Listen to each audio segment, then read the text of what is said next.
you've got both Ukraine and Russia and Israel and Gaza at the moment here.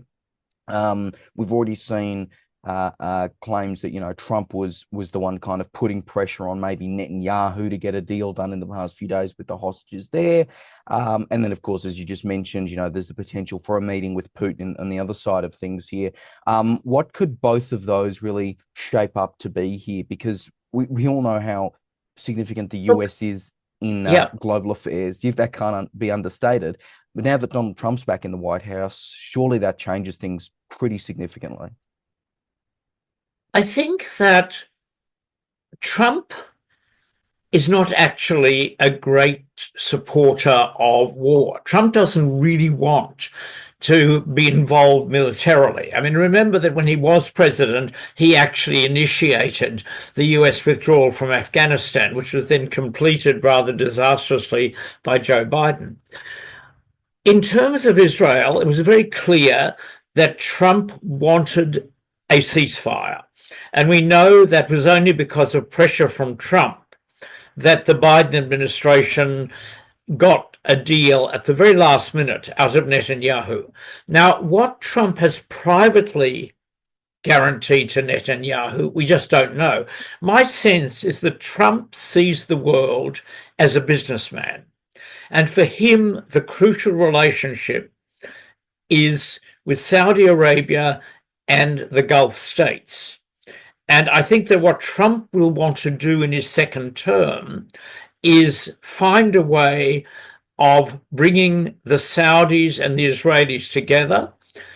And he could care less about the Palestinians. I mean, there is no way in which I think any hope of Trump pushing for genuine recognition of Palestinian claims is going to happen.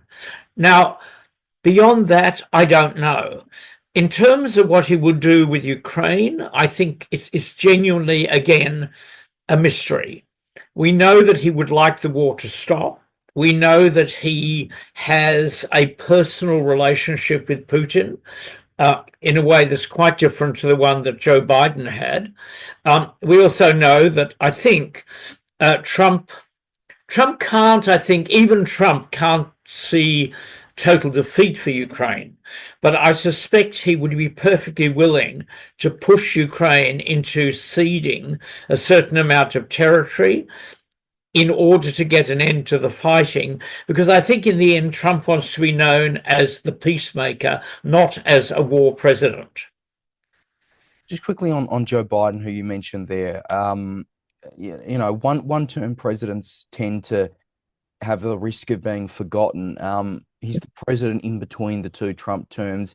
He's the one who got Trump out of the White House. Many will also blame him and his prolonged run for helping to get Trump back into the White House ultimately. How do you think he'll be remembered, or will he be remembered? Will history just skip over this 4 years of Biden? I think that in time, Biden's reputation will be restored to some extent.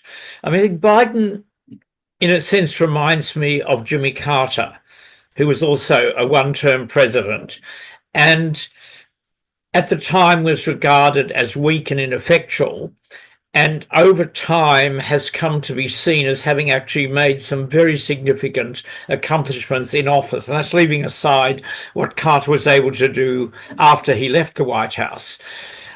Biden did, I think, make a number of very significant shifts in the United States. The real question now is how many of them can Trump undo?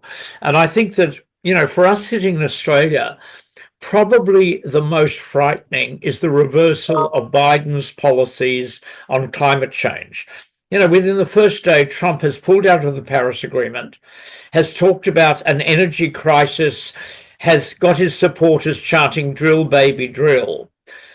This is going to give extraordinary ammunition to people like the right wing of the Liberal and National parties here who oppose any real action on climate change. And that, I think, is going to be, in some ways, the most important impact that the election has for us, but also, I think, might be the greatest mar on what should have been a very important legacy of Joe Biden's presidency. Just finally, and on something you just touched on there in terms of how this does affect Australia, the Prime Minister has said that Trump has assured him there'll be a perfect relationship. Of course, we have a federal election. Things could change in terms of who the Prime Minister is pretty fast.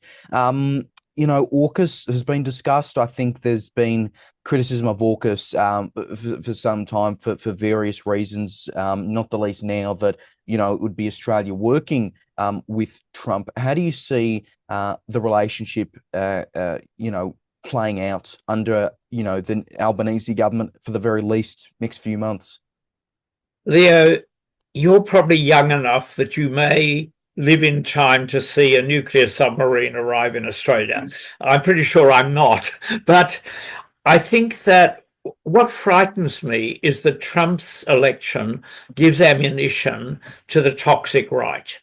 And I think that, I find it extraordinary that two of our richest Australians, Gina Rinehart and Anthony Pratt, have gone out of their way to express public support for Donald Trump. I think that that's going to feed back into a lot of lobbying and support for Peter Dutton and the opposition in the forthcoming election. I wish I could be confident that the Labor government has sufficient political skills to deal with this. I don't think just saying, look, they're our great friends, our alliance is solid, that isn't actually going to cut it. People need to be reassured that we are not going to follow the toxic path of the worst aspects of a Trump presidency. And that requires a level of toughness and leadership that I would love to see, but I don't actually know that we're going to get from the current Prime Minister. Just very, very quickly on that, the coalition, I think I might have seen that they and Peter Dutton's team might be trying to work out what Trump did right in the last US election. Granted, there's only so many parallels you can take from two different systems, and that's a whole separate thing. But is there something that Trump got right in that election that the coalition could potentially learn off and be successful? Again, given there are many, many different circumstances at play. There are, but I think, remember, there are also very significant differences. The opposition is already clear they want to cut migration, but there's nothing equivalent to a land border to scare people with, unless there happened to be a major influx of asylum seekers on small boats reaching Australian shores in the next few months. It isn't really an issue that the opposition can do much with in the way that Trump was able to. I think that the attack on woke ideology, that's already part of the Trump rhetoric. We'll hear some of that, but then I think the Liberal Party, and I think Peter Dutton personally, is aware of the limits of that appeal in Australia. If you remember the last federal election, there was a very devotedly anti-trans candidate who ran in a seat in Sydney, and she did very badly.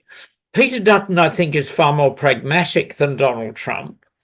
And I think in a country that has compulsory voting, the logistics of an election campaign are rather different. So yes, both sides certainly are looking at how the Trump campaign ran it. Clearly, we're going to see all sorts of influences through social media they're taking hints from the US. But I don't think that many of Trump's direct appeals can be replicated directly in Australia. All right. Really, really appreciate your time. Thank you so much. Good to talk to you, Leo.